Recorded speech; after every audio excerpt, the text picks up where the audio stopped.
राही पर हो गया है हमला, राघव ने किया राही पर अटैक, राही की बिगड़ी हालत। तो कोठारी हाउस वाले करवाएंगे राही को हॉस्पिटल में एडमिट। जी हाँ दोस्तों, बात करते हैं आपके फेवरेट शो अनुपमा की अपकमिंग अपडेट के बारे में, जहां आपको पता है कि राही और प्रेम अब घर छोड़कर कोठारी हाउस से अलग रहने चले गए थे। तो इसी बीच यहाँ पर राघव जो है वो जेल से बाहर निकलकर अपनी बीबी के कातिल को ढूंढने के लिए पहुंच जाता है और वो गलती से राही के ऊपर अटैक कर देता है। उसे एक कैदी आकर बताता है कि जिसने उसकी वाइफ का कत्ल किया था वो जो है हॉस्पिटल में, अभी मुझे उसकी डिटेल मिली है और वो वापस आ चुके हैं। अब यहाँ पर जिस घर में राही और प्रेम रह रहे होते हैं उसी घर में जो है वो राघव घुस जाएगा और अंधेरे में जो है वो राही के ऊपर अटैक कर देगा और राही की जो हालत है वो बिगड़ जाएगी, क्योंकि धक्का लग जाता है और राही का सर टेबल पे, तभी लाइट आ जाती है और राघव देखता है ये तो अनुपमा की बेटी है, गलती से उसने किसी और के ऊपर अटैक कर दिया। तभी यहाँ पर ख्याति को चिंता होती है राही की और वो कोठारी जी से कहती है कि हमें प्रेम और राही के बारे में सोचना चाहिए, उनकी चिंता हो रही है। तभी वो फोन कर रही होती है और तभी ये फोन ख्याति की जगह वो राघव उठा लेता है और राघव ख्याति को कहता है कि इनकी तबीयत खराब है, आप जल्दी आ जाओ।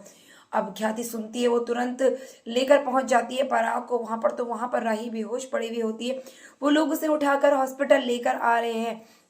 यहाँ पर पराग कहता है कि वैसे तो अनुपमा जी को इतनी चिंता अपनी बेटी की, और आज जब उसके साथ इतना बड़ा हादसा हो गया तो वो यहाँ पर नहीं है। अनुपमा जेल में होती है क्योंकि वो कैदियों को डांस सिखा रही थी, क्योंकि राघव वहां से मिसिंग होता है और राघव तुरंत पहुंच जाता है, इसलिए किसी को शक नहीं होता। लेकिन राघव के हाथ में एक चोट का निशान है।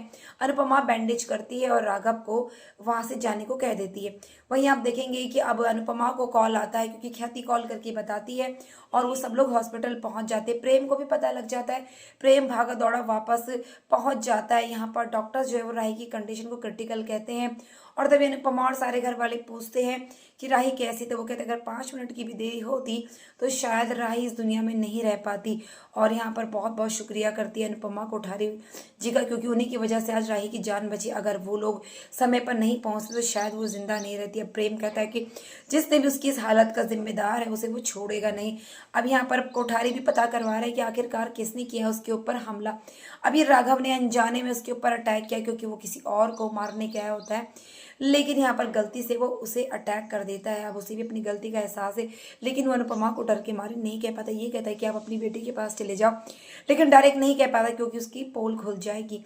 अब आप देखेंगे कि राही जो है खतरे से बाहर, सारे घर वाले राही की चिंता कर रहे होते हैं। राही काफी ज्यादा अब अपने आप को ठीक महसूस करती है। प्रेम और अनुपमा पूछते कि उसकी किसने ये हालत करी, तभी वो बताती कि जिस इंसान ने उसके ऊपर अटैक किया उसके हाथ में चाकू का निशान है। अभी तो अनुपमा को शक नहीं है, लेकिन कुछ टाइम बाद अनुपमा को पता लग ही जाएगा कि राघव जो है उसकी बेटी के घर गया था और उसके ऊपर अटैक किया। अब उसे भी क्या मालूम कि ये घर अनुपमा की बेटी का और गलती से अटैक हो गया, लेकिन अब उस इंसान को वो जो है अपनी गलती का एहसास होगा कि नहीं होगा, क्या वो बताएगा या फिर अनुपमा को पता लग जाएगा। अब कोठारी को जब ये पता लगेगा तो क्या राघव को छोड़े, क्योंकि राघव के ऊपर तो ऑलरेडी खून का इल्जाम लगा हुआ है, जिसे अनुपमा करेगी अब निर्दोष साबित, क्योंकि अनजाने में राघव को जेल हुए किसी ने उसकी वाइफ का कत्ल किया और यहाँ पर उसे फंसा दिया। तो देखना काफी इंटरेस्टिंग होगा, क्या होश में आने के बाद राही बचाएगी उस इंसान की जान, क्योंकि एक बार पहले भी राही की जान बचाई थी। तो क्या अनुपमा उसे माफ करेगी। तो दोस्तों, ऐसी लेटेस्ट अपडेट के लिए चैनल से जुड़िएगा ताकि बेस्ट अपडेट सबसे पहले मिले। तो मिलते हैं नेक्स्ट वीडियो में, तब तक के लिए टेक केयर दोस्तों।